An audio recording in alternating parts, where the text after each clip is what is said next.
Pawisan ang buong katawan habang panay ang ginagawang pag-ungol ni Gina dahil sa isang napakasamang panaginip. Sa loob kasi ng panaginip ng dalaga ay hinahabol siya ng isang babae na naliligo sa sarili nitong dugo. At kahit anong bilis pa ang ginagawa niyang pagtakbo, papalayo sa babaeng umiiyak, habang panay ang paghingi nito ng tulong sa kanya. Kitang-kita ng dalawang mata ni Gina ang babaeng nanlilisik ang mga mata habang gumagapang ito papalapit sa kinaroroonan niya. Huwag kang maging tuwag! Kailangan mo akong tulungan!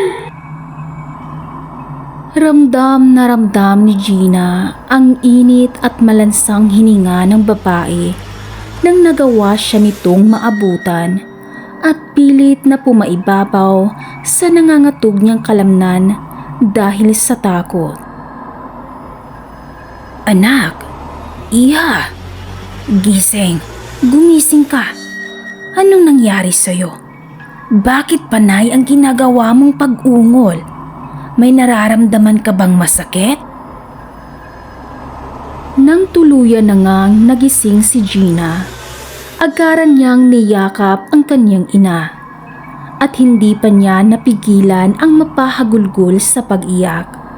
Natataranta namang niyakap ng ginang ang kanyang anak na nanginginig ang buong katawan sa takot.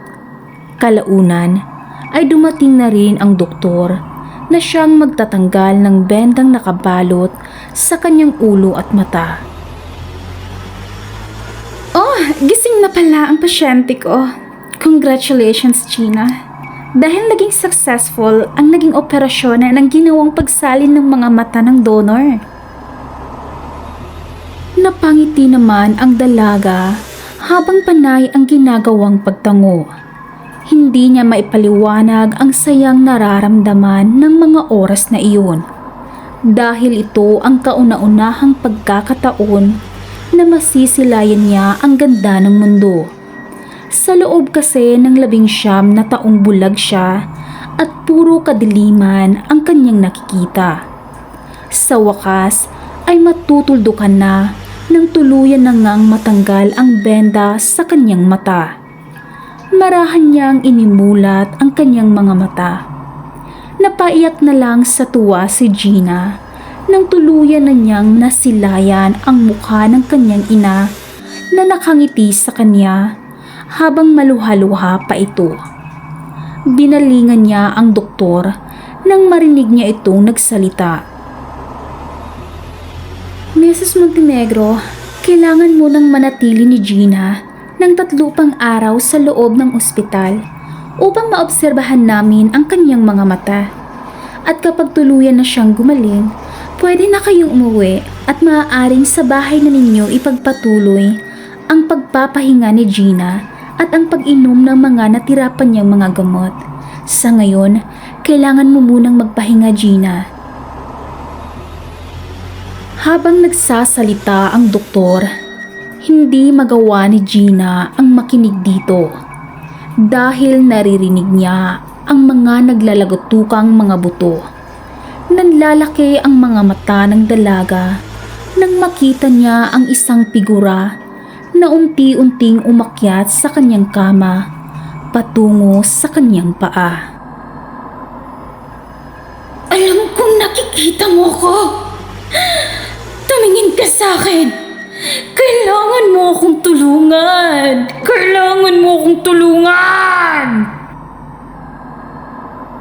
Nang akmang hahawakan na ng babae ang kanyang mukha, agaran siyang tumayo sa kama at kumapit sa kanyang ina habang mariin na ipinikit ang kanyang mata at pilit na iniwasang mapasulyap sa kanyang kama. Nang makita naman ng doktor ang naging kilos ni Gina, agad itong tumingin sa kanyang ina at ipinaliwanag dito kung bakit naging ganun na lang ang ikinikilos ng dalaga. Normal lang ang ikinikilos ng inyong anak, Mrs. Montenegro. Huwag ho kayong mag-alala. Dahil naninibago pa ang buong katawan niya. Dahil sa loob ng 19 na taon, ay ngayon pa lang siya tuluyang nakakakita.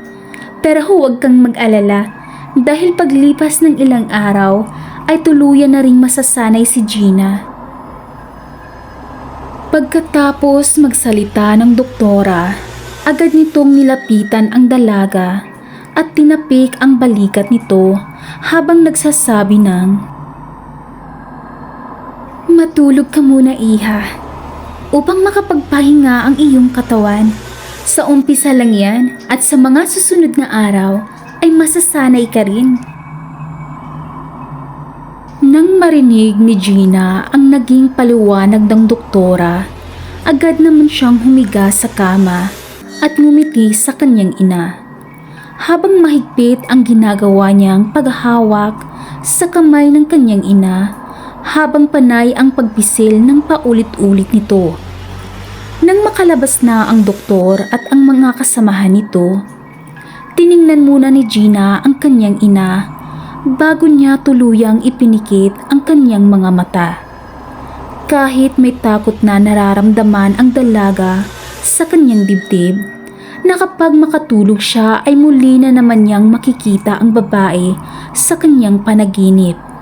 Kalaunan nga'y nakatulog ng muli si Gina habang hawak pa rin ng kanyang ina ang kanyang kamay. Bakit ninayaan mo akong mamatay? Hindi mo nagawang tulungan ako. Isa kang duwag. Ang dapat sa'yo ay mamatay. Nang marinig ni Gina ang nakakakilabot na boses ng babaeng nagnanangis, agad niyang inihakbang ang kanyang mga paa, papalayo sa babaeng gumagapang sa lupa habang panay ang pag-ungol. Pakiramdam ni Gina ay halos lumabas na sa kanyang dibdib ang sarili niyang puso dahil sa bilis at lakas ng pagtibok nito.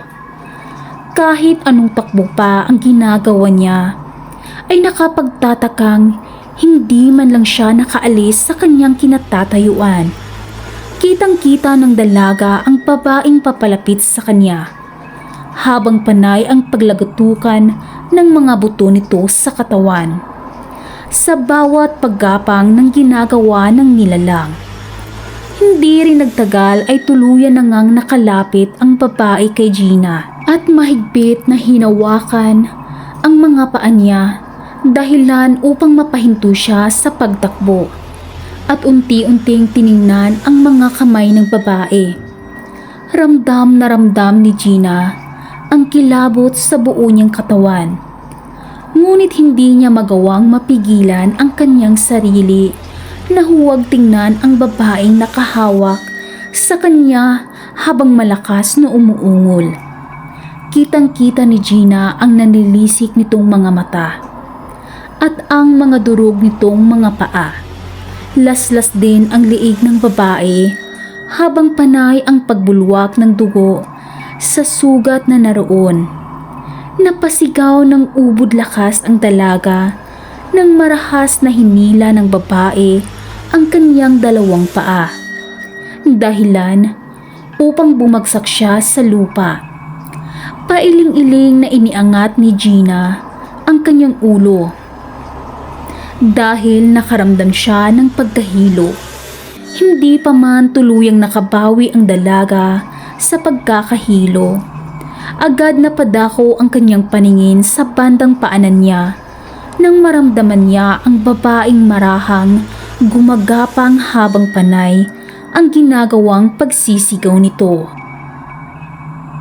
Nang dahil sa kaduwagan mo, ay naranasan ko ang malaimpiyaran buhay sa kamay ng mga taong walang puso bago ako tuluyang mamatay. Hindi ako matatahimik hanggat hindi mo magawang matulungan ako. Gagambalain kita, mapaaraw man o gabi. Kahit sa iyong pagtulog, ako ang magsisilbing bangungot mo. Pagkatapos magwika ng babae, ay agad itong pumaibabaw sa nangangatog na katawan ni Gina. Dahil sa nararamdamang takot na lumukob sa buo niyang pagkatao. Pilit na itinutulak ng dalaga ang babae, ngunit wala siyang lakas upang pangibabawan ito.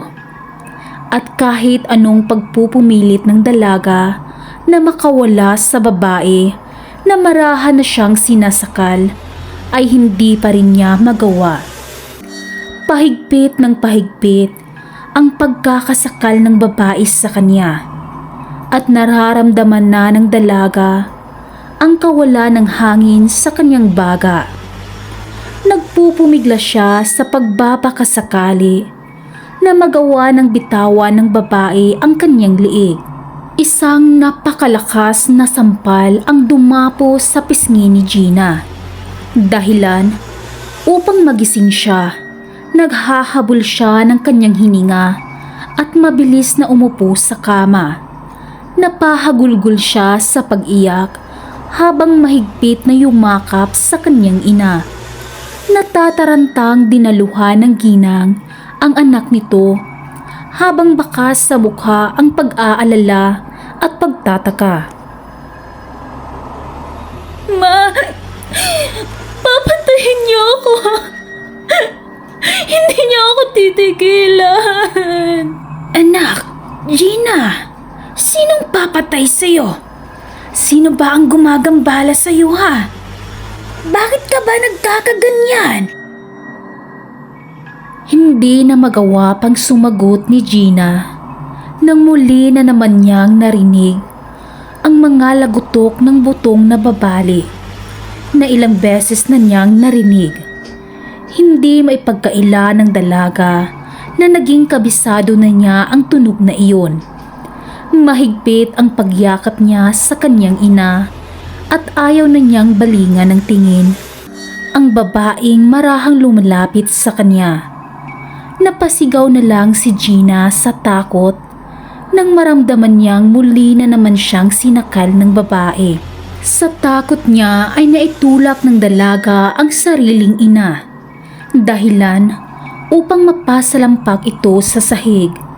Agad namang tumalon si Gina at nakahinga siya ng maluwag nang hindi na niya makita ang babae. Kahit nabigla ang ginang sa ginawang pagtulak ni Gina sa kanya, ay nagwalang kibo na lang ito at niyakap ang anak habang marahang iginiya sa upuan. Anak, ano bang nangyari sa'yo? Bakit ka nagkakaganyan? Ma, umalis na tayo dito. Ayoko nang manatili dito. Mas maiging umuwi na tayo sa bahay, ma. Dahil nasisiguro kung papatayin niya ako, parang awa mo na. Anak, sino bang nakikita mo? Kilala mo ba siya? Babae, ma. Isang babae na may nakakakilabot na pagmumukha. Papatayin niya daw ako, ma. Gina, anak, huminahon ka nga. Ako lang ang babae dito sa loob ng kwarto. At wala namang ibang pumapasok dito maliban sa akin at sa doktor. Marami pa sanang sasabihin at katanungan si Gina sa kanyang ina. Ngunit dumating na ang doktor. Napatingin ang doktor sa gawin ni Gina nang makita nitong yakap-yakap ng ginang ang anak nito. Habang malapad ang mga ngiting, lumapit ito sa kanila. Akmang magsasalita na sana ang doktor nang muli na namang narinig ni Gina ang pag-iyak at tawa ng babae na parabang nasa tabi niya lang ito. Iha, hindi nakakabuti sa iyong bagong mata ang palaging umiiyak. Dahil kakaopera mo pa lang at kapag palagi kang umiiyak, baka ito pa ang maging dahilan upang magka-infeksyon ang mga mata mo. Hindi nakakabuti ito para sa iyo. Hindi pa rin sumasagot si Gina sa doktor at hinayaan niya na lang itong ang kanyang ina na ang makikipag-usap. Nang matapos mabigyan ng gamot si Gina, agad niyang hinawakan ang kamay ng kanyang ina at tinitigan ito sa mga mata habang nagtatanong rito ng, Ma, sino ang donor ng matang pagmamayari ko ngayon? Kilala mo ba siya? Simulan nang nasa akin ang matang ito. Nagkakakita ako ng isang babae habang humihingi ito ng tulong sa akin. Gina, iha, ang matang pagmamay-ari mo ngayon ay nanggaling sa isang estudyanteng nagpakamatay dahil sa depresyon. Nagmakaawa sa akin ang pamilya nito na sagutin ko ang pagpapalibing sa kanilang anak kapalit ng mga mata nito. Ma, ang nagmamayari ng matang ito ay nakasaksi ng karumaldumal na pangyayari. Ngunit mas pinili nitong manahimik. Sigurado akong ginagambala siya ng kaluluwa na siyang gumagambala rin sa akin, Ma. Baka ito rin ang naging dahilan ng pagpapakamatay ng donor. Hindi naman magawang sumagot ng ginang sa naging wika ng dalaga dahil iniisip nitong epekto lang ng matatapang na gamot kaya nagkaroon ng hallucination ang kanyang anak. Hindi naniniwala ang ginang sa mga multo o ano paman, kaya't binabaliwala na lang niya ang nangyayari sa kanyang anak at iniisip na magiging maayos rin ito kapag nakalabas na sila ng hospital.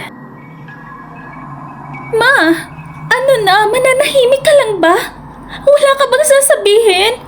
Ma naman, kailangan nating malaman kung sino yung babae na gumagambala sa akin. Kaya parang awa mo na, tulungan mo na ako, Ma. Iha, Gina, pagod ka lang. Magpahinga ka na lang muna. Dito lang ako sa tabi mo. Gigisingin na lang kita kapag kakain na tayo. Magsasalita pa sana si Gina, ngunit ramdam niyang hindi siya pakikinggan ng kanyang ina. Kahit takot na takot si Gina na matulog muli, pinilit niya ang kanyang sarili at paulit-ulit na nagdasal at humihingi ng gabay sa Panginoon. Nang tuluyan na ngang nakatulog si Gina, napaginipan niyang may kasama siyang napakagandang babae. Magkahawak kamay silang naglalakad sa isang pasilyo. Kalaunan ay napagtanto ng dalaga na nasa loob sila ng isang paaralan. Hinihila siya ng dalaga sa kamay habang mabilis na tumatakbo palabas ng pasilyo, habang malamyos ang mga tawa nitong nakatingin sa kanya. Ilang segundo lang ang lumipas nang mapunta sila sa isang abandonadong building. Ngunit ang mas lalong ikinakatakot ni Gina ay merong 5 kalalakihan ang humahabol sa kanilang dalawa, ng babaeng mahigpit pa ring nakahawak sa kanyang kamay. Takot na takot si Gina nang marinig niya ang boses ng mga lalaki na sobrang naaaliw sa ginagawa nitong paghahabol sa kanila. Napasigaw siya nang pareho silang bumagsak sa sahig dahil natapilok ang babaeng kahawak kamay niya. Panay ang ginawang paghila ni Gina sa kamay ng babae upang makatayo ito. Ngunit nanigas na lang ang kanyang katawan nang makita niyang nabali ang buto ng babae. Ginawa niya ang lahat upang matulungan ang babae. Nais niya itong kargahin, ngunit napakabigat nito. Napatakip si Gina sa kanyang bibig habang nanlalaki ang mata sa takot nang marinig niya ang papalapit na mga yabag. Sa takot na nararamdaman ni Gina ay nagpalingalinga siya. Nang makakita siya ng mga tambak na mga gamit sa di kalayuan, mabilis niyang iniwan ang babaeng walang humpay sa pagmamakaawa nito sa kanya na tulungan. Ngunit hindi na pinakinggan ni Gina ang mga hiling ng babae. Agad niyang isiniksik ang kanyang katawan sa mga gamit na nakatambak habang nanginginig ang buong katawan sa takot. Madilim sa parting pinagkublian ni Gina. Ngunit kitang-kita niya ang kinaroroonan ng dalaga. Hindi nagtagal ay nakikita na niya ang 5 kalalakihan na humahalakhak habang nagpalingalinga sa paligid. Agad na nilapitan ng isang lalaki ang babae habang marahas nitong hinablot ang buhok ng dalaga. Galit na galit itong inilabas ang patalim na nakasuksok sa tagiliran nito at marahang inilapat sa pisngi ng dalaga. Napasigaw naman ang walang kalaban-laban na dalaga nang marahang hiniwa ng lalaki ang pisngi nito. Kitang-kita ni Gina ang pag-agos ng sariwang dugo sa pisngi ng babae. Impit ang ginawang pag-iyak ni Gina habang hindi maalis ang mga mata sa kinaroroonan ng dalaga. Marahas na pinunit ng kalalakihan ang damit ng dalaga at nagsihalakhakan ang mga ito nang makita nila ang hubad na katawan ng babae. Paulit-ulit na ginahasa ng 5 lalaki ang babaeng kasama niya. Binaboy nila ang katawan ng walang kalaban-laban na babae. Hindi pa nakontento ang mga ito at pinagsasaksak pa ng mga kalalakihan ang babae habang paulit-ulit na ginagahasa. Hindi pa nakontento ang isang lalaki. Binali pa nito ang kabilang binti ng babae. Hindi na nagsisigaw ang babae kahit anong karumal-dumal pa ang ginagawa ng mga kalalakihan sa katawan nito. Pinagbabali ng mga kalalakihan ang buto ng babae na sa tingin ni Gina ay durog na ang buong buto sa katawan ng babae. Halos panawan na ng ulirat si Gina nang makita niyang ginilita ng isang lalaki ang babaeng hindi na gumagalaw habang ang mga mata ay nakatingin sa kinaroroonan niya. Nagsisigaw si Gina nang makaramdam siya ng mga kamay na humahawak sa magkabilang balikat niya. Gina, anak, gumising ka. Ano bang nangyayari sa iyong bata ka? At bakit nanginginig ang buo mong katawan habang malalakas ang ginagawa mong pag-ungol? Nako, tingnan mo, nakaihi ka pa sa kama, anak. Nang marinig ni Gina ang naging wika ng kanyang ina, tumingin muna siya sa paligid kung may ibang panauhin bang naroon, bago siya napahagulgol sa pag-iyak habang sapu-sapo ang mukha. Ma, nakita ko ang lahat. Nakita ko kung paano pinatay ang babae at pinahirapan habang binababoy ng 5 kalalakihan. Ma, nakita ko ang lahat. Anak, uminahon ka. Sino ba yung babae na sinasabi mong nakikita mong pinatay? Mamaya na natin yan pag-usapan. Tumahan ka muna. Halika sa banyo. At nang makapagpalit ka na ng damit mo upang makakain na tayo. Ma, please! Ano ba? Maniwala naman kayo sa akin. Hindi ito epekto ng gamot, ma. Dahil totoong may gumagambala talagang babae sa akin, ma.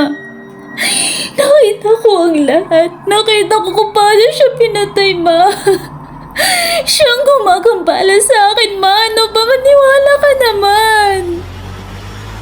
Panay ang ginawang pag-iling ng ginang dahil naguguluhan na rin ito sa pinagsasabi ng kanyang anak.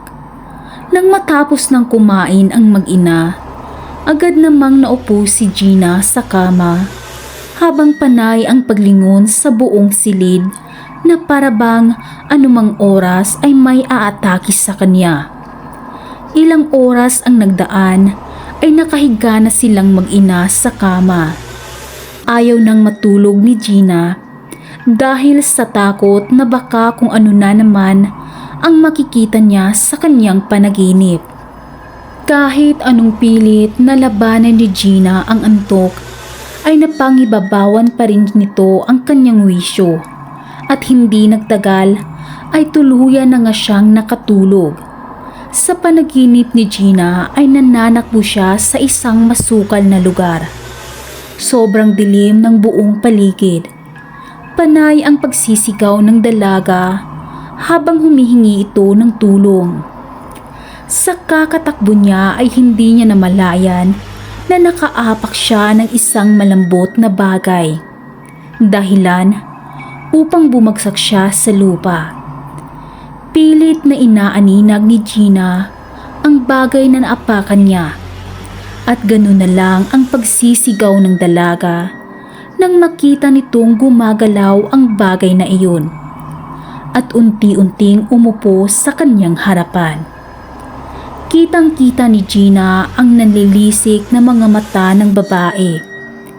Agad siyang sinunggapan nito at sinakal. Kahit anong paglalaban pa ang ginagawa ni Gina, mas lalo pang humihigpit ang pagkakasakal nito sa liig niya.